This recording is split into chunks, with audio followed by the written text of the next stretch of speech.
Hey everybody, so today we're going to be upgrading the Ender3.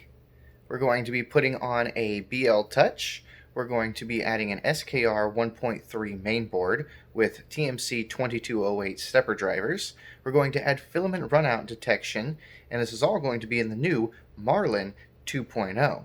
And as an extra bonus, we're going to show you how to put in a TFT 35 screen from Big Tree Tech. So let's get started. So we're going to go ahead and open up the main box that they send you. I bought it on Amazon. So this is what you get out of the Amazon box. Open it up. You get your Big Tree Tech equipment. You got a USB cable here for helping to program it. They like to send you a little rubber ducky, and yes, it squeaks. Now you also have little information card on Big Tree Tech. Definitely good to know. They misspelled GitHub there. It's GitHud. I don't know why they put that there. So the motherboard will be bubble wrapped and packaged real nicely. No issues there. You can see there's a little bit of damage there, but that's what the bubble wrap is helping to contain. And of course, if you select the option with the stepper drivers, which I do recommend, it's a pretty good deal, you get 5 2208 stepper drivers, you get the heatsink cooling fans that you'll be putting on top of them, and then you get some cables depending on which type of mode you want to run these stepper drivers in. And of course a little pinout, which is upside down. So one of the main things is you're going to have is all of your slots up here are going to be for stepper drivers, and they are labeled. You can see this is your X stepper here, Y stepper, Z, extruder 0, and extruder 1. Now if you have a different machine, you can still use dual Z stepper drivers. You can just put one of the Z steppers here and one here, and then you just change it in firmware. These red indicated pins down here, if you put jumpers on them, that puts them into UART mode.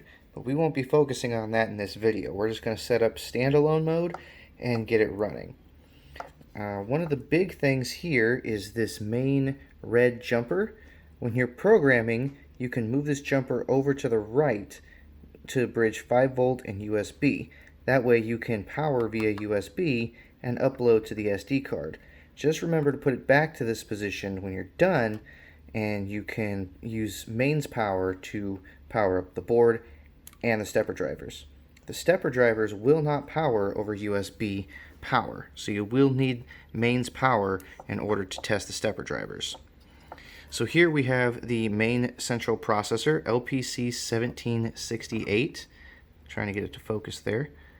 And that is going to be the same board that we're going to build for in Marlin. Now you have a few other things. You have your USB in and out here. You have your micro SD card, which is going to use power with a firmware. I'll be using my own. These are a little cheap, and they just seem like they have a tendency to fail. I had some corruption on the original one, so I just used my own. You also have power here for power in. This is going to be your mains voltage in. This is going to be out to your heated bed. And then this is going, HE0 is going to be hot end power. And even though the hot end power is labeled on these Creality machines, the heater cartridge is non-polar, or doesn't have polarity, so you can plug it in either which way. HE1 we'll be using for the hot end fan on this one, just because it's easier to keep the hot end fan on all the time with these Creality machines. You also have your part cooling fan, or your extruder fan, which will be plugging in here. And then you'll notice on these stepper driver slots you'll have all these jumpers. You want to take all of these jumpers off, so you can just use some pliers, you can pick at them, and then you just take the jumpers out. Take all of the jumpers out for each stepper area. They're not needed. And then make sure you take the ones off of these red ones over here as well. Take them all off. If you are going to end up doing UART mode, you can put them on all of these red jumpers over here. Moving on, trying to get this thing focused. This TFT, that's where we're going to be plugging in the SKR Big Tree Tech TFT 35 screen to. Aux 1, this would be where you would put in other types of screens, or you can put other expansions to it. If you're using the main Creality screen, you'd be using EXP1 and 2, and those would be the ones that you would use. But again, we're going to be using an upgraded screen for this. Over here you have your end stop switches, X min, Y min, Z min, and then Z, Y, and X maximum. The filament runout sensor that we're going to be putting on here is going to use the X max pins. And if you look very, very, very, very closely, you can see V, G, and S on there. That corresponds to 5 volts, ground, and signal pins. So whenever we're going to be putting together the end stops, we'll be placing these in the appropriate slots. You're going to see TH1, TH0, and this one over here, the letter's a little hard to see, it says TB. So TB is going to be thermistor for your bed, TH0 is going to be thermistor for the hot end. TH1 we're not going to be using, but if you did need an extra thermistor, you could put it on there as well. Over here in the corner, the little red button is a reset button. It's always recommended anytime you upload firmware is to reset it, give it a chance to unpack that new firmware and do all the fun stuff and create the current firmware. Up in the corner over here, you're going to see this little thing that says servos. That's where we're going to put in the BLtouch. But we're going to get into it right now and plug everything in and see how it goes. Helpful. Alright, so this part I did not film, but this is a BLtouch mount. I'll have a link for this in the description. You can find it on Thingiverse. It's an adjustable mount, so you can adjust that screw there to move it up or down. No need for those little springs that come on the BLtouch. And when you're setting it, you want to set it approximately 2.5 millimeters above the nozzle. And I'll show you how to do that real quick. So in order to set your BLtouch height, you want to take your nozzle to the center of the bed, lower it down by hand using the lead screw, put a 2.5 Allen head underneath the BLtouch with a nozzle touching the bed. That'll give you 2.5 millimeters up. Then you can tighten that little screw over there, whoop, right there, and it'll keep it at 2.5 millimeters away from the bed. Now with my BLtouch, what I've done is I've just plugged in the extension wire that I've gotten, making sure to match the black and white wires appropriately, and same thing for the orange, red, and brown wires coming off of it. The trick comes when you get all the way down here to the actual wiring. You will have to change the wiring around a bit. So coming off that original plug, we'll go back over here and take a look. You'll see it goes yellow, red, brown, or orange, red, brown. So here it's orange, brown, red. And the reason for this is because of when we use the SKR, the pins are set up slightly different. So rather than try and reconfigure the pins in software, it's easy enough just to lift up these little tabs that are on the actual connector and slide each one of the wires out. There you go. So with these wires, you got to get in there with the screwdriver, lift that little black tab up a little bit, and as you lift it, you can pull that wire free. Alright, so we're going to get into the meat and bones of it. As you can see, that's the Big Tree Tech 2208 version 3.0 stepper driver. So you have your heatsink cooling part on top. You got your trim pot if you want to adjust the voltage there, but these are smart drivers, so you can actually adjust it firmware wise. And the pins. So Big Tree Tech has made it super simple to actually put together this board, because they've color coded a lot of things. So generally, if you match the color coding, the red side to the red side and the black side to the black side, you should be fine. You can look on the bottom if you really want to, and you can see all the different pins. So you can see where it says ground, direction, and then you can come over here to the board and you can actually See the same kind of things here. You see where it says ground is right there. So you want to match up all of your stuff appropriately. So that's stepper driver installation. Super simple, right? Awesome. Now we get to the more complex part, which is wiring all the pieces and parts off of the Ender3. All right, so we're gonna go ahead and start with the mains connector. This is an XTC connector. I don't know if it's genuine or not, to be honest with you. Couldn't tell. So I've taken it off of the main board. You have the two leads here, and we're gonna go ahead and spin this board around, and we're gonna take a look, and we're gonna see that right here is the 12 and 24 volts. Top's gonna be negative, positive, bottom is gonna be positive. Yes, the positive connection. So what we're doing is we're just going to take the ends and slide them into the terminal connectors that are in here, and those will just kind of crimp down onto them as you tighten down on the screws.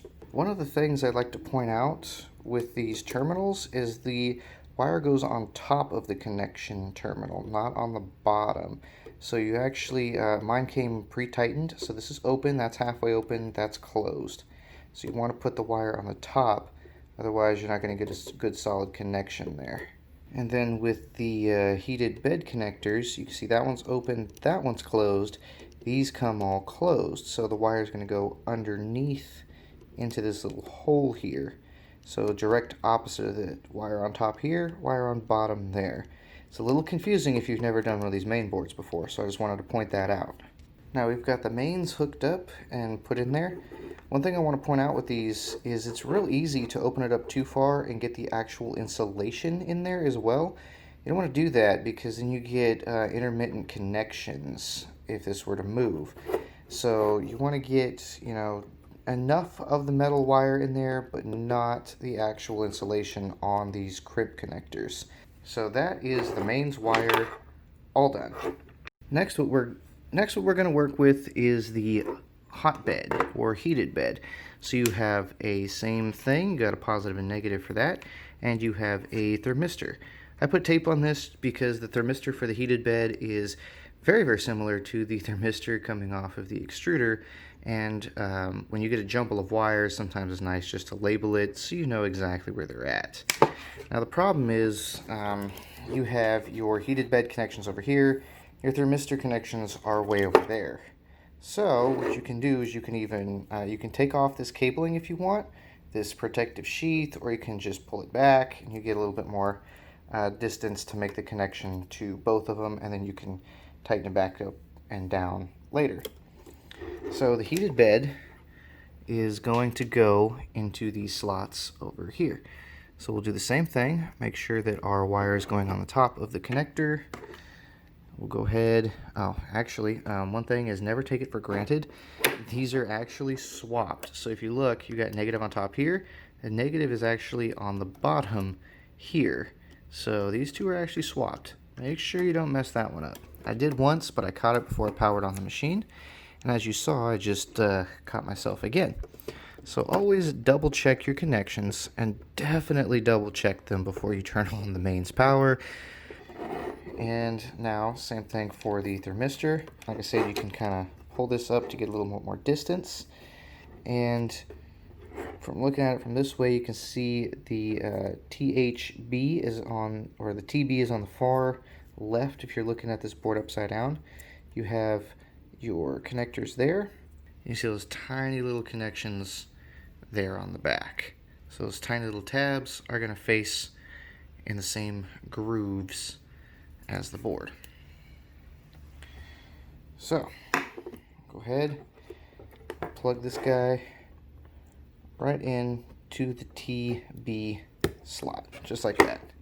No problem, all done. There's your heat bed, all connected. Now we're going to look at the mess of wires that is the hot end connection and the extruder steppers. So right now you can see that this is also a thermistor. So I said the hotbed and the extruder thermistor are very similar in color and shape, so it's easy to get them confused. So this other mess of wires here, you got the blue and the yellow, and that is going to be for your part cooling fan. You have these two strands here, the black and the red, and that is going to be for your heatsink fan, which is going to be on the left side of the extruder. And this is the polarity independent one. These are heater cartridge wires. It doesn't matter which direction you put them in. They all work the same. Alright, so we'll start with the hot end, since those are polarity independent. We're going to put those on HE0. And again, polarity independent. Doesn't matter, they're just a resistance-based cartridge. So I'm going to put in 1, take it up to the insulation, but remember not to stick the insulation into the connector. We'll go ahead and tighten that down. Nice and tight. We'll open up the other side, since these all seem to come pre-closed. Do the same thing, go ahead and put that in there.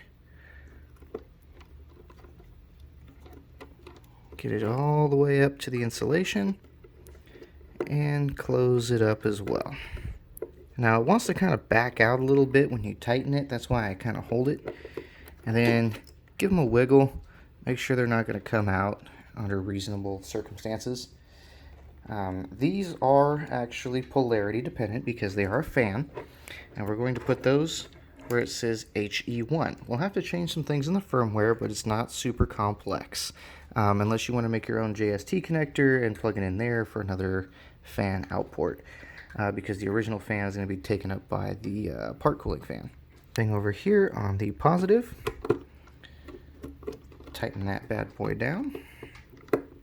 And then again, I always give them a little wiggle and a tug just to make sure they're not going to slip out on me. The next thing we want to do is plug in the part cooling fan. This can only go in one way. I mean, I guess you could probably jam it in the opposite way, but again, those little connectors there are going to line up with a little slot in the front. So we'll just go ahead and plug that in, just like that. Give it a little wiggle. Should stay in just fine. There you go. Nice and solid. Now the thermistor, again, all your connections are here. Thermistors are way over here. So this is where the wiring is a little more difficult and it gets to be a little more complex. So I kind of pull this up with the wires over, and we're going to plug it in right next to the hotbed one. That's going to be TH0 for thermistor 0. So now that we've arrived at all these power connections and fan connections being connected on this side, I want to point out that if you're going to be installing this in some kind of a case, now is a great time to put it in, because the wiring is going to be jumping across in many directions and it can get quite complex, and you want to make sure that it fits in your case before you start putting things together. So I'm going to be using a remixed case that Michael over at Teaching Tech made, and the remix I'll put as a link down in the description. So what we have here is a all-in-one Ender3 case. So the right side is going to be for the SKR. The left side is going to be if you want to use some buck converters to change the voltage of fans, or put a Raspberry Pi in here as well. There are two lids that go along with this, and that's going to take the original fan from the original case, and it's going to put it into a lid here. Same fan, original fan, and the fan goes on the left side to blow air through the actual unit. And one of the problems I found was the fan cable wasn't long enough, so I just took some DuPont connectors to extend it, and then I'll wrap some electrical tape around that to keep it more sturdy. Alright, so for this case, it makes the power cables over here on the right a little bit tight, but they can fit into that channel. I usually put the mains wires on the bottom and wrap it around, and then you want to stick it in between the bridge here for later use. And then all of these cables up here are going to go through the cable guide eventually, but we're going to worry about getting them all connected first. So since the wiring is going to get very complex, I'm going to show you the way that I like to do it. This is the Z stepper, and it's going to go to, tuck that out of the way, the Z connector right here. So what I like to do is go under this bundle of wires and then connect the Z stepper to the actual slot in which it goes. So we'll just go ahead and slide that Z connector right in there.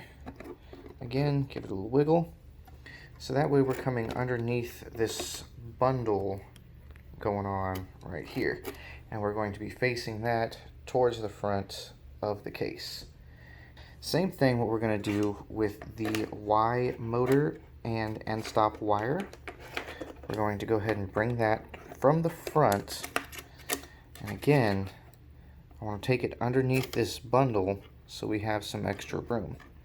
So the Y stepper is going to be over here. So we're going to take that under the bundle. We're going to go ahead and slide the Y into the Y stepper slot. Then you have the Y end stop, which is coming off over here. We'll do the same thing. We'll slide it underneath the thermistors. And then if you're looking at the board from this direction, you can see you have the X, Y, and Z is going to be the one closest to the thermistors. So with these guys, you have, again, that voltage, ground, and signal wires. So when we plug in the end stops, one of the things I want to mention is, due to these being a 2-prong connector, you're going to have to trim off one of the prongs. You can see there, I trimmed off the one that's on the leftmost side, if you're looking at it, and that'll allow it to actually slip into the slots down here, because you can see there's a gap and a gap. Well, we're going to be pushing it closer to the thermistor side. So if you don't trim off that prong, it's not going to fit quite right. So again, we're going to go stick this in the Y end stop, which is the second one down. Slide that in just like so. Now we mess with the rest of the end stops, and this is why I wanted those two coming out the front, because it leaves room for this thicker ribbon cable to actually make its way into the cable guide there. So you have, right here you have the X motor along with the X end stop, and then you have, let's get the label out over here. Where'd it go? You have the extruder stepper as well. So let's start with the X stepper driver. I'm just going to plug that in here next to the rest of them. It's going to be on the far right if you're looking at the board from this direction. And then you're going to have your end stop. This is a little trickier one, but it's okay. You can put this one over the top. There's the end stop. Shouldn't be a problem because it's closest to the top. Same thing, you want to go ahead and stick it closer to the thermistor end, again leaving that 5-volt pin. Let's see if I can get things out of the way there. You can leave that 5-volt pin uncovered in there. So again, I like to give it a little push, make sure everything in there is lined up just right. Should be good. So there you go. Now you have your Y stepper and end stop and your X stepper and end stop, along with your heated bed and your hot end, pretty much all connected. The only thing left to do is going to be the BLtouch and the screen, and of course the extruder, which is this guy here. Simple enough to plug it into the E0 slot, as long as you're not having two hot ends. So E0 right there. Down here you're going to see the servo pins, which is what we're going to take our BLtouch here, and the red is the 5-volt power. Now if you want a trick to remember how to plug this in, just remember the red wire goes facing where the power goes. So we're going to go ahead and move this giant bundle of wires out of the way, make sure we have our wires facing properly, slide it down onto the servo pins. Now we're going to look at this last end stop down here, which is going to be the Z min in stop, which is what you're going to take your black and white striped wire off of. And we're going to go ahead and plug in the white wire, is going to be closest to the white thermistor wires. So again, a little trick to remember which direction to send this. should just slide in right there. So again, leaving that 5-volt pin uncovered. No need to use that pin for the servo. Now you might be thinking, what about the screen? Well, we'll get to that. Here we have the Bigtree Tech TFT 35. It's got a little rotary encoder, a reset button, and a speaker. And this is just a little case that I found on Thingiverse for it. It helps mount it to the Ender3. There's a little slot here. You run the wire out through the back. If we flip it over, you can see all the connections. So for this screen, you're going to take the wire that comes in the box. You're going to make sure you plug it in. There's only one way for this plug to go on the screen end. This would be if you want to use the classic controller to make it look like an 8-bit controller like you see on the Prusa style machines. I'm not too interested in that, but if you really are interested in that, Chris Riley over at Chris's Basement has an excellent guide on how to get this working with the SKR board. So with this screen and the wiring, you're going to have little dashes on the wires. 5 volts is going to be here, this little small dash one. And you're going to have a connector here. You're going to have this little piece on the bottom. And it's going to be split off for some reason. I'm not sure why. But I'll show you how to hook this up to the board once you thread it through here. So plugging in the TFT, you have your connector. The little dash, dash, dash kind of line. The long line is the negative. So same trick as with the servo and the BLtouch. The short dashes, which is the voltage, is going to be closer to the voltage side. So you're going to plug that in to the TFT slot on the board. A little hard to see back there. And then you're going to have that little cutoff end piece that's going to go right next to it as well. That's the reset pin. Alright, so now that everything is wired up, one of the things I like to do before I get everything all tidied up is to plug in the connector, and then we'll plug in to the mains, and then we'll see if the board wants to power up. Now that we're all wired up, we'll go ahead and just test the mains power. See a little red light come on over there. Means you wired up everything pretty good. Now we'll go ahead and we will install the filament runout sensor as well. So this design is pretty simple. It's on Thingiverse. It uses a 608 bearing and a limit switch that's inside there. And you just solder the ends of the limit switch together or to some wiring. You'll slide it in through the bottom. There's this little protector to hold it. And then I made mine extremely long. I used some of these push fit connectors. They seem to be holding pretty well. And then at the other end of it, we have our little JST connector. So we'll go ahead and show you how we put this together. We're going to take that little JST connector and we're going to go ahead and stick that on the left-hand side of this X min, and we're going to put it on the X max. Same connection as we would do for the end stop. You want to kind of put it closer to the thermistor side. So we'll plug that in there, and there you go. So one more thing I forgot to add, and it's a little hard to see, is this fan port over here on the right. You're going to have the positive's going to be over here closer to the power, negative's going to be on this side. And what you're going to do is you're going to wire up the fan with some extension cables. I just used some, again, JST connectors. And we're just going to go ahead and plug that in over there. And that's going to keep this fan on 24/7 to cool the case. You can see we have a cable management mess over here, but the back portion is all nice and neatly tucked away in the cable management box. You got cutouts for the wires, cutouts for the front, cutouts for the mains. And everything else is coming out through the back here. It's a little bulky, but it fits. And they fit into the grooves on the actual Ender3. We're going to use some zip ties to clean this up later, but for now, it's just for demonstrational purposes. So this is the filament runout detection sensor, and it's got these little grooves on the bottom side here. They just kind of slip over the actual wheel, and it just slips into the groove here, and it holds pretty firmly in place. So the filament will actually go through here into the actual extruder itself and do its thing. So we'll have to make some modifications in the firmware for this as well, and it'll be pretty simple to get this all up and running in no time. Hey guys, it's Nick from the future here. So I ran into a little bit of a problem when I was setting up the filament runout detection on this machine. One of the issues is the TFT 35 screen by Big Tree Tech is not able to handle filament runout in the touchscreen mode. I know, kind of messed up.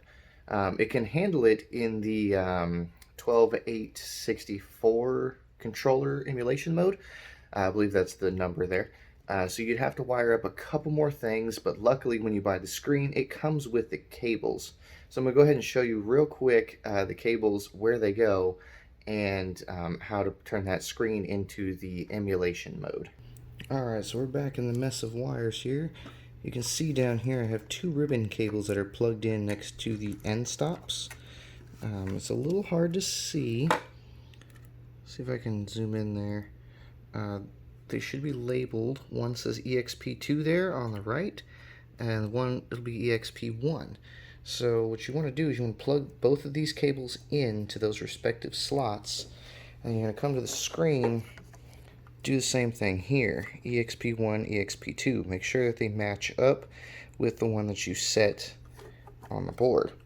So what happens is now, when you actually turn the printer on, you get your TFT screen like normal, no big deal. But again, the filament runout detection doesn't work in this mode. The beautiful thing about this controller is that there's an emulation mode. Now, Big Tree Tech is working on making a firmware where this works on the touchscreen mode, but until then, we have to use the old school mode, which is you hold this encoder down for 3 seconds, and it'll ask you which mode you want. You select the Marlin mode. It'll take a few seconds to reboot the TFT screen, but it'll reboot it to look just like an old-style Creality machine, or what you would expect to see on a Prusa. And there you are, you got your change filament option. It'll work just as you would expect when it runs out of filament. Park, go onto the screen, ask you to put in filament, and then hit the nozzle. Now, it's a little sad that they don't work in the touchscreen mode yet, but again, Big Tree Tech is working on it. Alright everybody, thanks for checking out part 1 of the Ender3 upgrade guide. Be on the lookout for part 2, which we're going to delve into the firmware side of things, coming right up. Thanks again for watching. Check you later.